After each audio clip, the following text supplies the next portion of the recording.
Combien de temps me reste-t-il à vivre? Comment je vais mourir? Telles sont les questions qui se posent très fréquemment au cours d'une vie. Diverses raisons peuvent nous pousser à penser à la mort, comme une maladie, des troubles psychologiques, la peur, phobie, et bien d'autres raisons.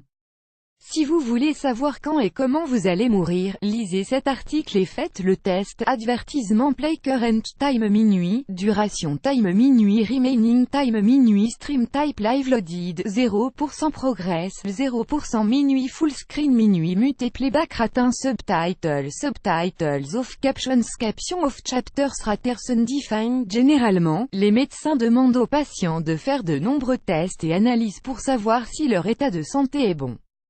Il faut un équipement spécial et beaucoup de savoir-faire. Un médecin et physicien brésilien nommé Claudio Gil Araujo a lancé une étude et a développé un test très simple, qui donne une bonne indication sur l'état de santé général du patient.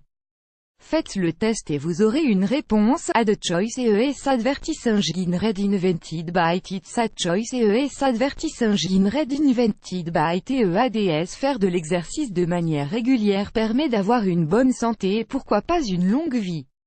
Les personnes âgées en particulier trouvent du mal et n'arrivent pas à un moment donné de faire des gestes simples, comme se lever et ramasser des choses par terre. Le médecin Claudio Gil Araujo a remarqué que plus nous vieillissons, plus nous perdons notre équilibre et notre flexibilité. Pour avoir des informations précises sur ce phénomène, il a décidé de développer un test qui permet d'avoir une idée sur l'état de santé du participant. Pour faire le test, vous n'aurez pas besoin d'équipement ou de matériel. Il suffit de faire de petits mouvements et de marquer des points. Suivez ces étapes. 1. Pour commencer, tenez-vous debout dans une position décontractée et assurez-vous que rien n'est autour de vous. Croisez ensuite vos jambes, toujours en position debout. Vous avez déjà obtenu 10 points.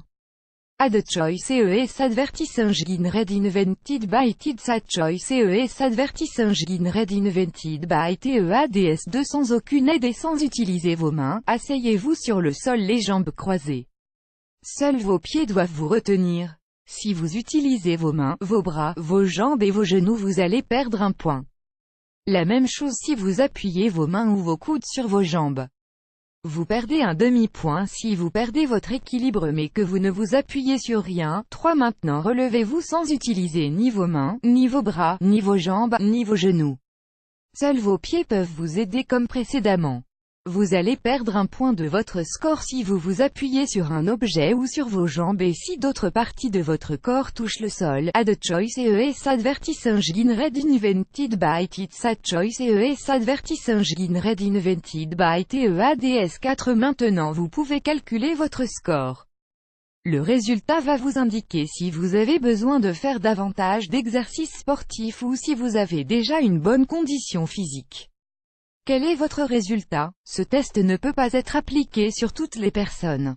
Celles qui souffrent d'une maladie particulière ou qui ont des contraintes physiques ne pourront pas le faire. Il n'existe malheureusement aucun test qui peut marcher pour tout le monde, mais celui-là est un bon indicateur de santé. Faire des exercices de manière quotidienne et régulière, 15 minutes au moins, vous permettra d'améliorer votre forme, votre équilibre et votre endurance. En refaisant l'exercice, chaque point gagné augmente votre espérance de vie de 21%. Alors, on s'y met, plus grand que.